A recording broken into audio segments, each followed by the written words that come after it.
Job లేక ఇబ్బంది పడుతున్నారా? అయితే మెడికల్ కోడింగ్ మీకు మంచి ఆప్షన్. వెంటనే కాల్ చేసి కోర్సులో జాయిన్ అవ్వండి. నమస్తే అండి. నేను Vasudhara, life coach, marriage councillor.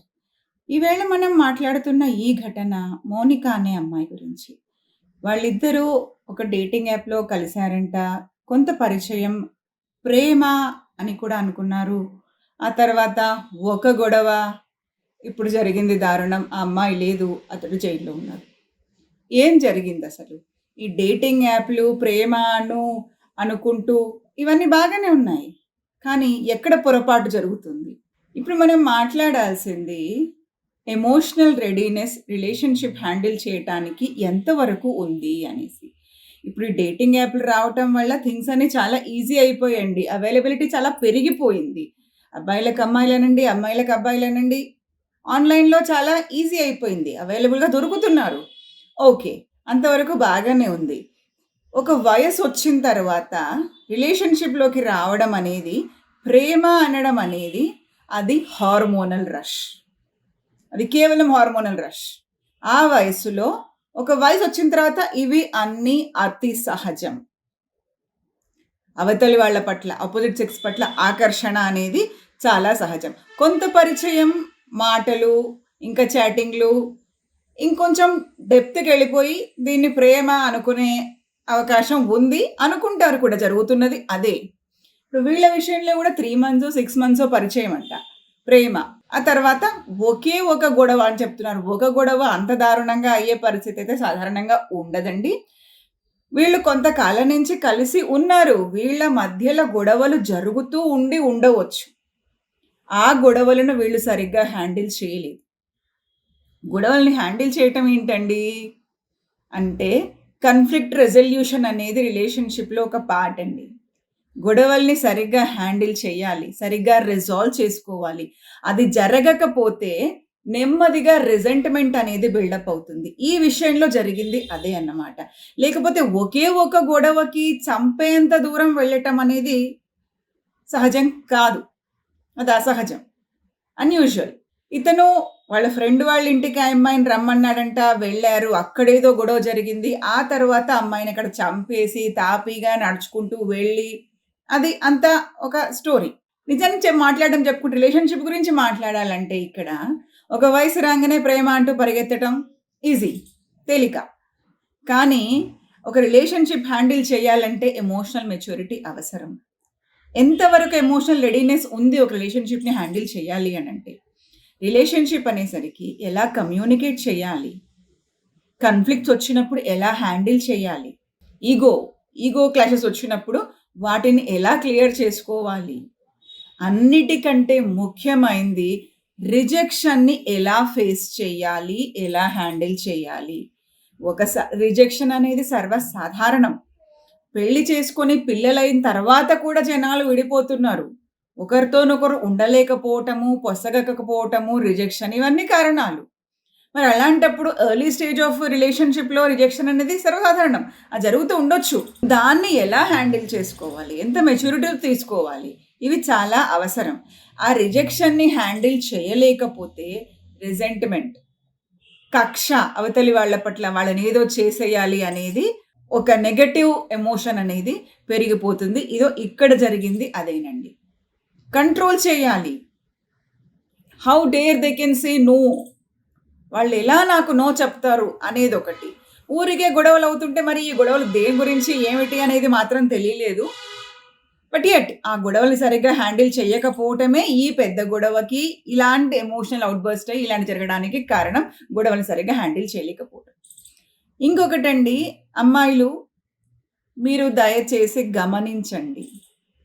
Secrecy ఎక్కడైతే సీక్రెసీ ఉంటుందో ఏదో ఒక పాయింట్‌లో ఎంతో కొంత అక్కడ సమస్యలు, ప్రమాదం అనేది ఉంది.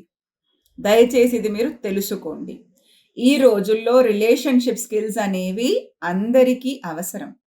మనకి స్కూల్‌లో జాగ్రఫీ, హిస్టరీ, మ్యాథ్స్ అన్నీ చెప్పారు. కానీ రిలేషన్‌షిప్స్‌ని ఎట్లా హ్యాండిల్ చేయాలి? అవతలి వాళ్ళని నొప్పించకుండా, మనము నొచ్చుకోకుండా ఎలా సంభాషించాలి? ఎలా కమ్యూనికేట్ చేయాలి? గొడవలొచ్చినప్పుడు ఇలాంటి విపరీత పరిస్థితులకు అవి దారి తీయకుండా వాటిని ఎలా రిజాల్వ్ చేసుకోవాలి, రిలేషన్షిప్లో ప్రేమ అనేది ఎలా కాపాడుకోవాలి, ఇవి అన్నీ మనకు నేర్పించబడలేదండి. ఎవరికీ నేర్పించబడలేదు. సో ఇప్పుడు కొంతమంది కోచ్లు మాలాంటి వాళ్ళు నేర్పిస్తున్నారు. దయచేసి అవసరమైన వాళ్ళు దయచేసి నేర్చుకోండి. ఇది లైఫ్ స్కిల్, అందరికీ అవసరం. ఈ కాలంలో ఇలా విపరీత పరిణామాలు జరుగుతున్నాయి అనంటే ఇట్స్ ఓన్లీ బికాజ్ రిలేషన్షిప్ని హ్యాండిల్ చేసే ఎమోషనల్ మెచ్యూరిటీ, ఎమోషనల్ రెగ్యులేషన్ లేకపోవడమే కారణం. సో ప్లీజ్ మీ దగ్గరలో ఎవరైనా ఉంటే దయచేసి నేర్చుకోండి.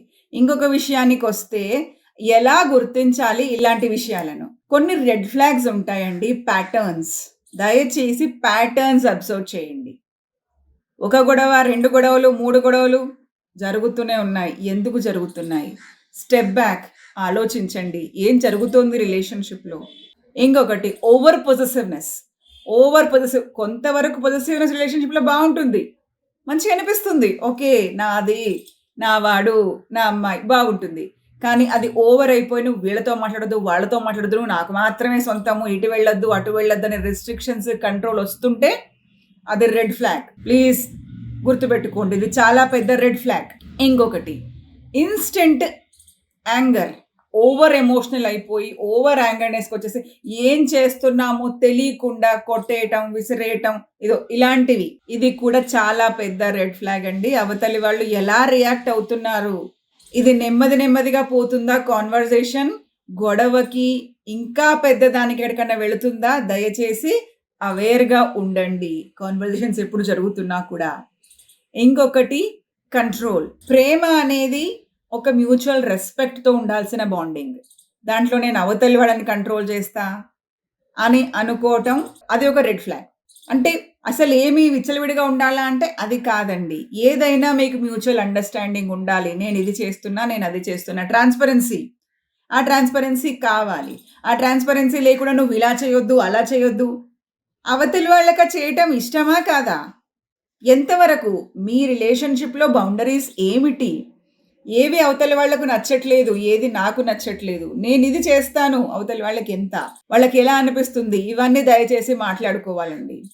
మాట్లాడుకునే స్కోప్ అయితే లేదనే చెప్పే ప్రజెంట్ సిచ్యువేషన్లో, కానీ మాట్లాడుకోగలగాలి.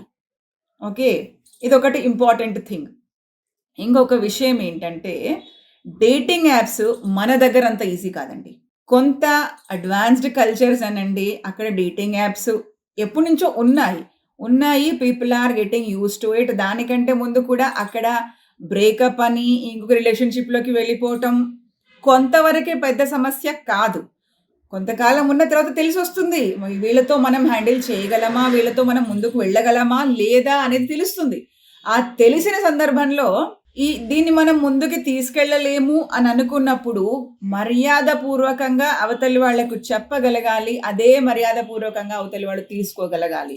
ఇంతకుముందు చెప్పినట్టు రిజెక్షన్ని హ్యాండిల్ చేయగలగాలి. రిజెక్షన్ని హ్యాండిల్ చేయడం అనేది ఇక్కడ కొంత కష్టమైన విషయం అండి.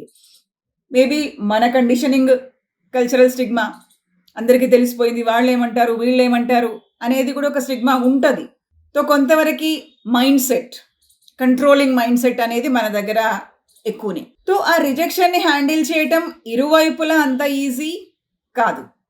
డేటింగ్ యాప్స్తో కొంత జాగ్రత్తగానే ఉండాలి. మీరు నన్ను ఓల్డ్ స్కూల్ అనుకున్నా పర్వాలేదు, ఇట్స్ ఓకే, ఫైన్. కాకపోతే డేటింగ్ యాప్స్లో ఉన్న నిజం ఇది. పూర్తిగా తెలుసుకోకుండా రిలేషన్షిప్లోకి వెళ్ళిపోయి ఆ తర్వాత ఇబ్బందులు పడటం. రిలేషన్షిప్లోకి వెళ్ళాము, ఫిర్ భీ try to understand the patterns, what are happening, what are the situations that we are handling, what are the things we are fighting it. మనం దేని గురించి మాట్లాడుకుంటున్నామా, పోట్లాడుకుంటున్నామా? ఒకవేళ పోట్లాటలైతే ఎంత దూరం వరకు వెళ్ళొచ్చు? ఇవి చాలా దూరం వరకు వెళ్ళొచ్చండి. ఇదొక సంఘటన. ఇలాంటివి చాలా చూసాం, మనం చూస్తున్నాము. ఇదని చెప్పాలంటే ఇది ఒక డైలీ న్యూస్ అయిపోయింది. వాళ్ళు భర్తను భార్య అని, భార్యను భర్త అనండి, లవర్స్ అనండి, ఇవన్నీ ఒక రకంగా నార్మలైజ్ అవుతున్నాయేమో అనే ఒక భయం కూడా వేస్తుంది.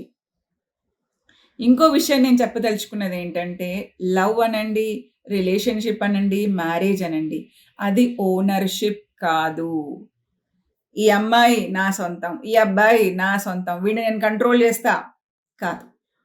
ఇది ఒక రెస్పాన్సిబిలిటీ. ఆ రెస్పాన్సిబిలిటీని సరైన కమ్యూనికేషన్‌తోని, సరైన అండర్‌స్టాండింగ్‌తోని, ఎక్స్‌పెక్టేషన్స్‌ని హ్యాండిల్ చేయగలగాలి. నావి, అవతలి వాళ్ళవి. ఇవన్నీ స్కిల్స్ అండి. ఇవన్నీ నేర్చుకోవాలి. మనకు చెప్పబడలేదు. అగ్రీ. కానీ అది ఎస్కేప్ కాదు. అది ఎక్స్‌క్యూజ్ కూడా కాదు. నేర్చుకోండి. ఇప్పుడు నేర్పించేవాళ్ళు చాలా ఉన్నారు. నేర్చుకోండి. అది అవసరం ఈ కాలానికి. ఎందుకంటే సిట్యుయేషన్స్ మారిపోయినాయి. ఒక 40 ఏళ్ల కింద, 30 ఏళ్ల కింద ఉన్నట్టు సొసైటీ ఇప్పుడు లేదు. సో, సొసైటీకి తగ్గట్టుగా మనం కూడా మారాలి. ఎక్స్‌పెక్టేషన్స్‌ని ఇప్పుడున్న పెద్ద సమస్య ఎక్స్‌పెక్టేషన్స్‌ని హ్యాండిల్ చేయటం. సో, దయచేసి ప్లీజ్ లెర్న్. లవ్, మ్యారేజ్ అది ఓనర్‌షిప్ కాదు. అది ఒక రెస్పాన్సిబిలిటీ.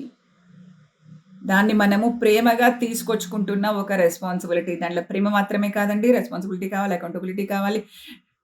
అన్ని రకాలు దాంట్లో ఉన్నాయి. అవతలి వాడిని హ్యాండిల్ చేయటం, నా ఎమోషన్స్ హ్యాండిల్ చేసుకోవటం, ఎమోషనల్ రెగ్యులేషన్ కావాలి, మెచ్యూరిటీ కావాలి, గొడవల్ని హ్యాండిల్ చేయటం రావాలి, సరిగ్గా చెప్పగలగటం రావాలి. నాకేం కావాలి, అవతలి వాళ్ళకి ఏం కావాలి, ఏది యాక్సెప్టబుల్, ఏది నాన్ యాక్సెప్టబుల్, నెగోషియేషన్ ఏంటిది, నాన్ నెగోషియబుల్స్ ఏంటివి, వాటికి మధ్య అండర్‌స్టాండింగ్ ఉందా, యాక్సెప్టెన్స్ ఉందా? There are too many things to be discussed. ఏవీ తెలియకుండా గుడ్డిగా రిలేషన్‌షిప్‌లోకెళ్ళిపోయి, గుడ్డిగా అవతలి వాళ్ళని నమ్మేసి, దయచేసి ఇలాంటి విషమ పరిణామాల తీసుకురాకండి. మీ జీవితం చాలా విలువైంది. ఒక రిలేషన్‌షిప్ కోసమో, ఇంకా దేనికోసమో దాన్ని మీరు లూజ్ చేసుకోవద్దండి. ఇప్పుడు ఈ వీళ్ళ విషయాన్ని చూస్తే ఆ అమ్మాయిని చంపేసాడు, అతను జైల్‌లో ఉన్నాడు. 2 జీవితాలు సర్వనాశనం అయిపోయినాయి. దొరికితేనే దొంగ అనేది కాదు. ఎప్పుడో ఒకప్పుడు దొరకకుండా పోరెక్కడికి. ఖచ్చితంగా దొరుకుతారు. సో, దయచేసి రిలేషన్‌షిప్‌ల విషయంలో, ప్రేమల విషయంలో, ఆన్‌లైన్ ప్రేమల విషయంలో దయచేసి జాగ్రత్తగా ఉండండి. అవేర్‌నెస్ అనేది చాలా చాలా అవసరం.